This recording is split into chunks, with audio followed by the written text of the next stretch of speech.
Je voulais partager ce message avec vous aujourd'hui. C'est pour ça que je vous fais un audio. Partagez-le le plus possible si vous le souhaitez. Que Dieu soit loué. La semaine dernière, j'étais au travail. Je rentrais chez moi et en faisant la correspondance dans le métro, j'ai senti que le Saint-Esprit était en train de me parler à l'intérieur de moi. Elle me posait cette question. Que penses-tu de la date du 11 mai et du 14 mai? Et tout d'un coup, j'ai eu des frissons. Parce que j'ai réalisé que le Saint-Esprit était présent. Je me suis mise à réfléchir. Donc pour moi, le 11 mai, c'est le jour du déconfinement, où tout le monde pourra ressortir et reprendre sa vie d'avant. Et le 14 mai, c'est la date où le pape fera son discours pour le pacte du nouvel ordre mondial. Puis là, je me suis dit, mais mon Dieu, quel est le message pour moi? J'ai posé la question, Père, que dois-je penser de ces deux questions? Le métro, lui, il continuait d'avancer, j'étais tout près de chez moi. Tout d'un coup, le Saint-Esprit me dit, surtout, ne sors pas, ni le 11 mai, ni le 12 mai, ni le 13 mai, ni le 14 mai. Reste chez toi, jeûne et prie. Ce que je vous dis là est totalement spirituel. Actuellement, dans le monde des ténèbres, ils sont en train de préparer quelque chose de terrible. Le 11 mai, quelque chose de très mauvais va commencer. Dans la nuit du 10 mai, un air diabolique va se propager fortement dehors. C'est pour cela que le 11 mai, ils ont autorisé les enfants à retourner à l'école afin qu'ils transmettent cette mauvaise air un maximum quand ils rentreront chez eux. À partir du 11 mai, nous rouvrirons progressivement les crèches, les écoles, les collèges et les lycées. Il me dit aussi, ce travail magnifique se fera sur 4 jours. Le 10 mai, c'est la préparation. Puis du 11 mai au 14 mai, toutes les personnes qui sortiront auront une boule dans leur ventre, en eux, qui va grossir et causer beaucoup de dégâts dans leur vie. Là, je me suis dit, ce message est vraiment très très important. Il ne faut pas le prendre à la légère. Il faut vraiment que je me pose calmement et que je commence à prier fortement. Le Seigneur m'a mis à cœur de ne pas le garder en moi, mais de le partager.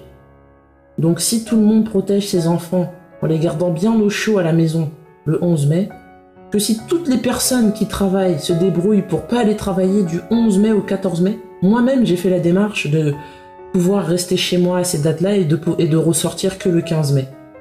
J'ai demandé au Seigneur les directives à prendre pendant ces 4 jours, sur quoi je devrais me concentrer sur mes prières. Le Seigneur m'a dit, Exode, chapitre 12, versets 1 à 13. Dieu avait dit aux enfants d'Israël, le 10e jour, prenez un agneau, il doit être beau, sans défaut, ça doit être un mâle et il devra avoir 1 an. Gardez-le 4 jours et au 14e jour, cet agneau doit être immolé. Je me suis assis et j'ai dit, merci, ton message, merci Seigneur. Ce message spirituel signifie que le sang de Jésus-Christ est encore sur l'autel et qu'il a coulé le 14e jour, ce fameux 14 mai. Tous ceux qui imploreront son sang qui a coulé n'auront rien. Ils seront tous épargnés de ce qui se passe dehors. C'était la nuit, je dormais, et dans mon rêve, j'ai vu beaucoup de personnes pleurer. Ces personnes pleuraient de ce qui se passe dehors. Ils pleuraient à cause des divorces, des dettes. Ils avaient du mal à se nourrir, du mal à vivre. C'était une catastrophe. Ils étaient tout nus. Mais après ce déconfinement, après ce nouvel ordre mondial, quand il sera fait, ils créeront des lois. Des lois qui acceptera plein de divorces pour des raisons bénins. Je regardais par la fenêtre des personnes qui s'accouplaient dans la rue. Mais là, je me suis dit, qu'est-ce que je suis en train de voir? Mon rêve me montrait plein de choses. Tristes. Je me suis réveillée et j'ai été à l'église. Je voulais aller à l'église. Et le pasteur me dit, aujourd'hui c'est toi qui feras le culte. Donc je me suis préparée et tout d'un coup, le Seigneur, avant que je commence à faire le culte, il m'a dit, maintenant, pars dans la ville de Bobigny-Picasso. Là-bas, tu trouveras une femme démoniaque. Tu auras quelque chose de très très grave après le confinement. Mais le pasteur, il s'est dit, mais pourquoi il part? Et je lui avais demandé de faire le culte. Moi, je suis partie et arrivé à Bobigny. J'ai vu une jeune femme vêtue d'une veste orange et d'un pantalon orange avec des fleurs. Le Saint-Esprit me dit, C'est cette jeune femme qui a cette mission diabolique après le déconfinement. Sa mission est de toucher toutes les mains droites des hommes, afin qu'ils divorcent par la suite. Tout d'un coup, je vois un homme qui sort d'une pharmacie. La jeune femme court, lui touche sa main droite. Et là, le Saint-Esprit me dit « Vite, cours, va les séparer !» J'ai couru, je suis parti, et j'ai séparé ces deux personnes. La jeune femme a totalement disparu.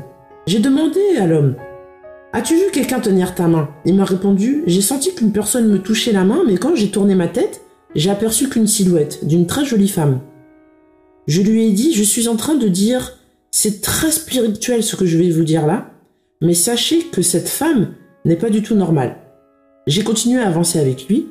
J'ai prié pour lui. Je lui ai dit « Pars, tu devrais retourner où tu devais aller. » Puis moi, je suis rentré dans le métro pour retourner à l'église parce que j'étais censé faire le culte. Mais là, tout d'un coup, le Saint-Esprit m'a dit « Non, descends. » Donc, je suis descendu à la station d'après. Arrivé à la station d'après, j'ai croisé deux jeunes femmes. Elles discutaient. Mais vraiment, leur discussion était bizarre. Ensuite, le Saint-Esprit m'a dit qu'il y aura énormément de divorces dans le monde. Les femmes ne voudront plus de leurs époux. Les hommes ne voudront plus de leurs épouses. Toutes les personnes que j'ai vues pleurer dans mon rêve, ils pleuraient la mort après le déconfinement, après le 11 mai. Parce qu'il y aura beaucoup trop de morts. Mais toutes les personnes qui resteront en prière du 11 mai jusqu'au 14 mai, Dieu les épargnera. Je me suis assis, j'ai appelé des proches à moi qui ont reçu le même message spirituel. Et c'est pour ça qu'aujourd'hui, je voulais vous le partager. Surtout, continuons à prier. Ne soyons pas distraits. Que le Seigneur vous bénisse.